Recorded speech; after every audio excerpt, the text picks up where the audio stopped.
बिस्मिल्लाहिर्रहमानिर्रहीम। अस्सलाम वालेकुम। मुअज़्ज़ज़ दोस्तों, गुंडागर्द अनासर सैयद इकरारुल हसन की जान के दर पे हो गए।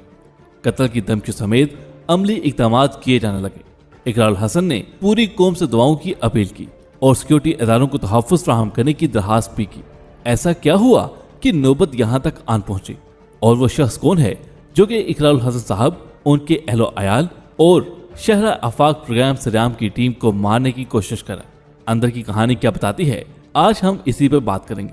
लेकिन यहाँ आपसे इतनी सी गुजारिश करते चलें कि ऐसे ही दिलचस्प मौज़ूआत देखने के लिए हमारे चैनल को सब्सक्राइब करिए ताकि अहम तरीन इश्यूज आप तक वक्तन फवक्तन पहुँचते रहा करें। तो आइए चलकर इनसाइड स्टोरी जान लेते हैं। ख़वातीन हज़रात, अगर आप सोशल मीडिया और डिजिटल मीडिया के करीब रहते हैं तो आपको इल्म होगा कि सरेआम नामी मशहूर प्रोग्राम के होस्ट इकरारुल हसन साहब हैं, जो कि मुआशरे की बुराइयों और खामियों का बेनकाब करने के लिए प्रोग्राम्स करते हैं ताकि ऐसे अनासर जो मुल्क कौम और नौजवान नस्ल को बेहुदा कामों और धंधों में इन्वॉल्व करने की जरूरत करते हैं, उन्हें कानून के कटहरे में लाकर खड़ा किया जा सके। यही वजह है कि जहां उनके लाखों फैन दुनिया भर में मौजूद हैं, वही चंद अफराद उनकी जान के दुश्मन भी हैं, क्योंकि उनका ताल्लुक उन अफराद से है जिन्हें सरेआम में इकरारुल हसन साहब ने बेनकाब किया। सैयद इकरारुल हसन साहब के हवाले से एक अहम खबर गुज़श्ता रोज सामने आई, जिसने पूरे पाकिस्तान में तशवीश की लहर दौड़ा दी। एंकर पर्सन इकरारुल हसन साहब ने एक वीडियो पोस्ट की जिसमें उन्होंने बताया कि उनकी जान को शदीद खतरात लाक हैं, जबकि सरेआम की टीम को भी डराया धमकाया जा रहा है। दोस्तों, एक वीडियो पैगाम में इकरारुल हसन ने कहा कि उनकी और टीम सरेआम की जान खतरे में है और हमें आपकी मदद की जरूरत है। सीनियर सहाफ़ी सैयद इकरारुल हसन साहब ने कहा कि एक जाली पुलिस गैंग से उनकी जान को खतरा है। 3 साल कबल सरेआम की टीम ने उस गैंग को अगवा बराए तावान के मुकदमात में गिरफ्तार करके सजा दिलवाई थी, लेकिन अब गैंग का जाली DSP रिहा हो गया है और सरेआम टीम को कत्ल की धमकियां दे रहा है। वो कहते हैं कि मैं ये बात रिकॉर्ड पर लाने के लिए वीडियो बना रहा हूँ कि अगर मुझे या मेरी टीम के किसी मेंबर को कोई नुकसान पहुंचता है तो कानून नाफिज करने वाले इदारों को मालूम हो कि इसके पीछे कौन है। हमारी जान खतरे में है और हमें आपकी मदद की जरूरत है। हमारे एक कारकुन को तशद्दुद करके कत्ल करने की नीयत से अगवा करने की CCTV फुटेज भी इस वीडियो में मौजूद है।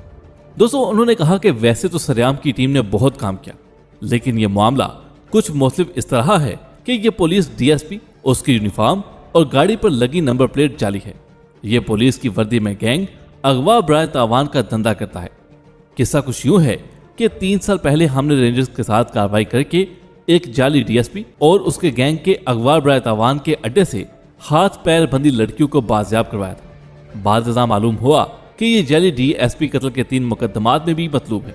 पुलिस ने उन मुकदमात में भी उसकी गिरफ्तारी डालकर अदालत में पेश किया, लेकिन इस मुल्क के निज़ाम इंसाफ को सलाम कि 3 साल बाद ये रिहा हो गया। पहले लोअर कोर्ट से उसकी जमानत की दरखास्त खारिज हो गई, लेकिन हाईकोर्ट ने जमानत पर रिहा कर दिया। जेल से रिहा होते ही उसने हमारे उस कारकुन को अगवा करने की कोशिश की जिसने हमें उस कातिल DSP के बारे में बताया था, और अब ये और उसका गैंग हमारी जान के दर पे है।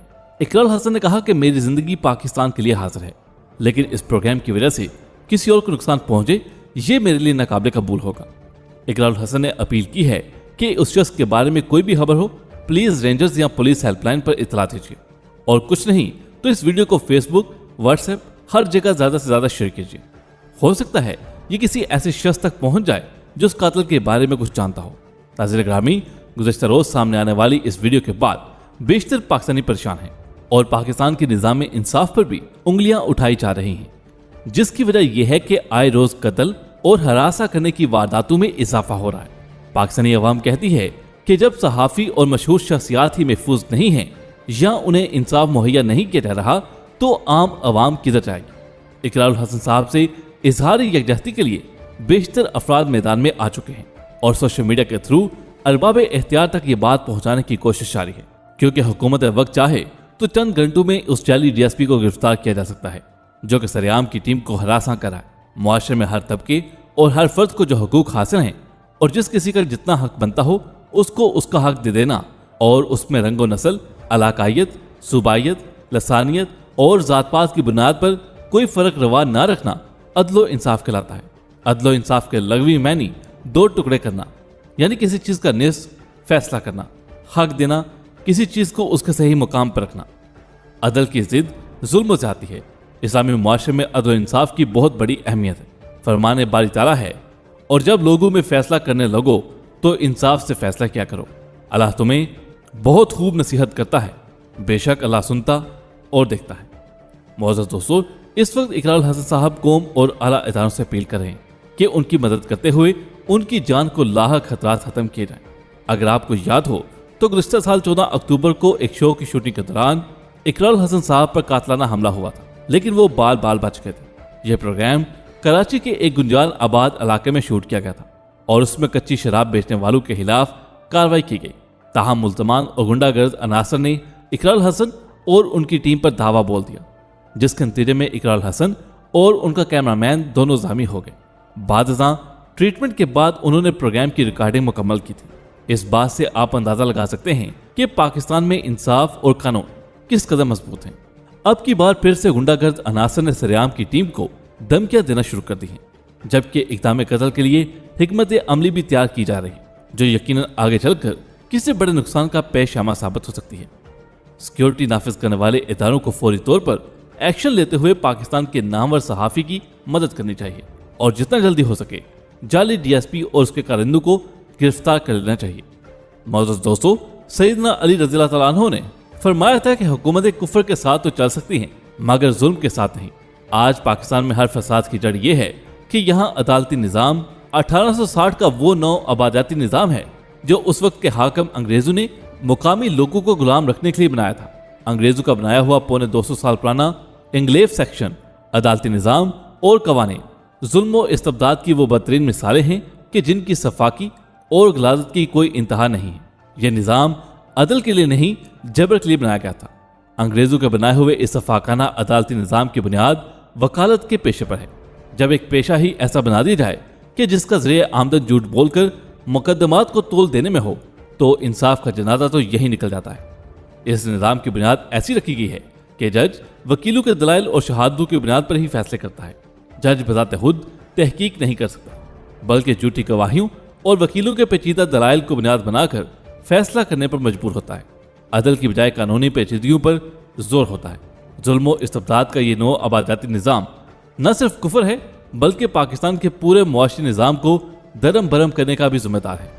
دوستو، چاہے وراثت کا مقدمہ ہو یا قتل کا، زمین کا تنازع ہو یا ملک و قوم کے خلاف غداری کا، انصاف کئی برس بعد بھی نہیں ملتا۔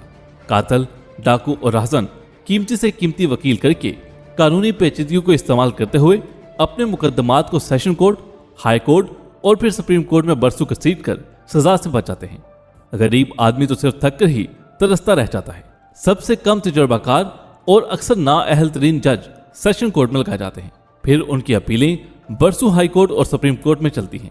مقدمے کی نقل نکلوانے کے لیے بھی عدالتی عملہ پیسے لیتا ہے۔ پورے کا پورا نظام ہی فرعونیت اور ظلم و استبداد پر مبنی ہے۔ پاکستان میں گو کہ ہر نظام ہی گلا سڑا اور بسیدہ ہے، مگر ان سب میں عدالتی نظام سب سے زیادہ غلیظ اور کینسر شدہ ہے۔ شریف انسان تو عدالت کا نام سن کر خوف میں مبتلا ہو جاتا ہے کہ یہاں عدالت ظلم و استبداد کا دور دورہ ہے۔ اسلام تو دور کی بات، یہاں تو عام درجے کی انسانیت بھی نصیب نہیں ہے۔ یہ بات بالکل واضح ہے کہ پاکستان پرانا ہو یا نیا، اگر یہی عدالتی نظام چلتا رہا تو ملک میں ظلم و استبداد اور کفر ہمیشہ قائم رہے گا۔